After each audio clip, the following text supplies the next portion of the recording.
It's day 3 of our trip, and I think we're getting used to the routine. So if you want to go on one of the early excursions, and we do, you need to get to breakfast pretty early. As we're told, if you're given a time and you're 5 minutes before you're on time, if you're on time, you're late, and if you're 5 minutes after, then they've already left. So we're being warned. Vienna was the only place where we needed to be bussed in, as it's a 20-minute ride on the coach. If you want to do your own thing, then the hop-on, hop-off bus is just by the berth. As we approach the main road, we see a clue as to where we are. This imposing building coming up on our left is called St. Francis of Assisi Church. The construction began in 1898 and celebrated the 50th anniversary of the reign of the Emperor Franz Joseph I of Austria. So our berth is right next to the church, and Vienna Centre is 6 kilometres from where we're stationed. The first part of the trip in the morning was a coach tour. We're travelling down Ringstrasse, which encircles the city historical centre. It was built where the old city walls once stood. It's famous for its beautiful architecture and is lined with numerous famous sites, museums, parks and palaces. Later we were dropped off in the city centre and given an hour and a half to wander on our own. We were given the opportunity to make our way back to the ship on your own and in your own time, but we caught the bus back because we had an evening concert. Vienna is a big city, and a bus tour, although not ideal as everything passes by so quickly, is one way of getting some idea of what the city can offer. So let's look at some of the items we didn't have time to visit. First up, the Schönbrunn Palace. It's about 8 kilometers from the centre of Vienna. Schönbrunn Palace is famous as the former summer residence of the powerful Habsburg emperors, a magnificent example of Baroque architecture and a significant UNESCO World Heritage Site.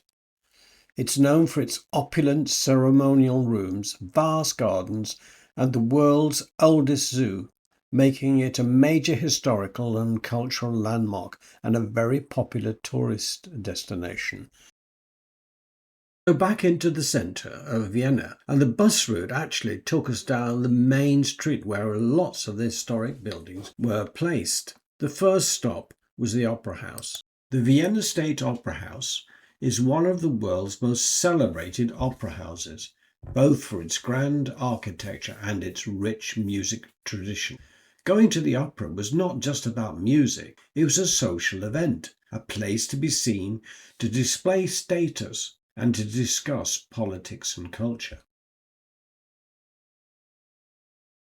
During World War II, the Opera House stayed open for almost the entirety of the war, and it was not until March 1945 that it faced significant bombing. On March the 12th, 1945, Allied forces bombarded Vienna and the Vienna State Opera. It was largely destroyed. The auditorium and the stage burnt down, as did well over 150,000 costumes, as well as thousands of props and set pieces. However, the main foyer, staircase and tea rooms were saved. The first performance in a liberated Austria took place on the 1st of May 1945. Rebuilding commenced quickly with the goal of resuming performances by 1949. Unfortunately, monetary and construction issues caused delays. But when the opera reopened in 1955, it was more than a concert. It was a national event, symbolizing Austria's return to cultural life after years of devastation. Inner city Vienna has 31 museums, so you won't be spoiled for choice. So let's have a quick look at some of them. The Natural History Museum is one of the world's most important natural history museums. It houses extensive collections of minerals, fossils, plants and animals, including dinosaur skeletons and meteorites. In the square opposite is Vienna's world-famous Kunsthistorisches Museum. It's an architectural marvel and a must-see for any art lover visiting Vienna. The museum houses collections from the Habsburg Empire and hosts a unique collection of some of the world's most famous paintings from Raphael, Rembrandt, Vermeer and Rubens, and of course Peter Bruegel the Elder. So the Albertina Modern has such works by Claude Monet, Cézanne and Degas, and 20th and 21st century Picasso, Chagall, Warhol, Roy Lichtenstein, Richter and Damien Hirst. So it's a very, very impressive collection, which I'm sure if you're into that type of art, you won't be disappointed. So let's have a little recap of where we are. There's such an amazing abundance of fantastic buildings in such a short area. We've just driven past the State Opera House. The two museums that we've just been talking about are here. The Albertina is just behind us, and we're going to visit the Hofburg later. It was located inside of the medieval walls. So the guides are a fund of knowledge and really enhance your enjoyment of the city. So, not lots of space for carriage ride. So they dropped us off at the Hofburg Palace and we started our walking tour. And looking back through the arch, that's just where the Spanish riding school is. The Spanish riding school is located in the Hofburg Palace's complex. It is world famous for preserving classical dressage using stunning white Lipizzanese horses. It's located in Vienna's historic Hofburg Palace. It was founded in the 16th century under the Habsburgs. The iconic winter riding hall was completed in 1735 and it was designed for the young nobility and horse training. It offers public morning exercises, guided tours and captivating performances in its beautiful winter riding hall.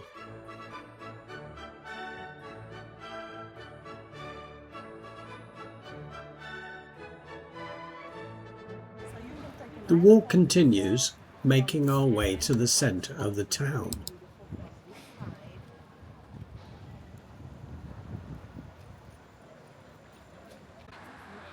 The guide stopped us here and asked which of these two buildings we thought would have been built first.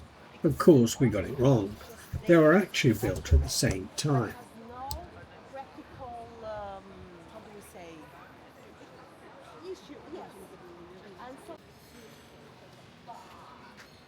This building, now a gentleman's outfitter, was a private residence where composer Joseph Haydn resided in the 1790s after he was dismissed from the cathedral choir. He was dismissed because his voice broke, and he was also involved in a prank where he cut off a fellow chorister's pigtail. We're now in Koimarkt.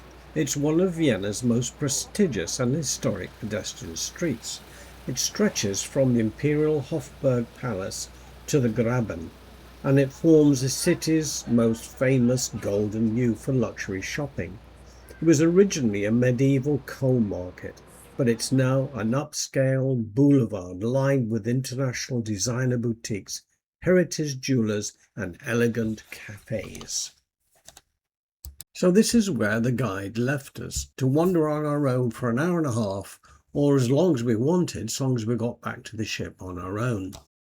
So what better to do than to visit St. Stephen's Cathedral? It's one of Austria's most iconic landmarks, with its stunning Gothic architecture, colourful tiled roof and towering spire. The cathedral has watched over the city for centuries, and inside the atmosphere is peaceful and breathtaking, with beautiful stained glass, intricate stonework and a rich history around every corner. Whether you're visiting for the architecture, the history, or simply to take in the atmosphere, St. Stephen's Cathedral is truly one of the highlights of Vienna. So what about some fun facts? Well, the cathedral is equipped with a total of 13 bells. The Pumurin is the second largest free-swinging bell in Europe. It was cast using captured Ottoman cannons following the Turkish siege of Vienna in 1683. Legend says Beethoven realized he'd gone completely deaf when he looked up and saw the birds fleeing the cathedral towers in panic, but he couldn't hear the roaring sound of its famous bells. Mozart got married here in 1781, but sadly, only 10 years later, it also held his funeral too. And now for the toothache statue. One of the most intriguing religious carvings is nicknamed Christ with a toothache. According to folklore, mocking men once joked about the statue's bound face, only for them to suffer a terrible, unexplained toothache until he returned to the cathedral to pray for his forgiveness. I hope this has given you a real flavour of just how beautiful and fascinating Vienna is. But if there's one thing I've learned, it's that one day here simply isn't enough. You can see some of the highlights, of course, but to truly experience the city, I'd say you really need at least 3 days. There's so much history, culture, and atmosphere to take in. And before we finish, there's one more very Viennese experience you really shouldn't miss. The famous street sausage stands. Whether you call them hot dogs, sausage kiosk, or Würste stands, they're all part of the city's character. Perfect for a quick bite while soaking up the atmosphere of Vienna. After a little more exploration of Vienna, we eventually returned to the ship, as we had an evening concert excursion arranged, and I'll leave you with just a small taste of what you might expect if you decide to book one of these experiences yourself. I have to say, it was absolutely delightful and very professional.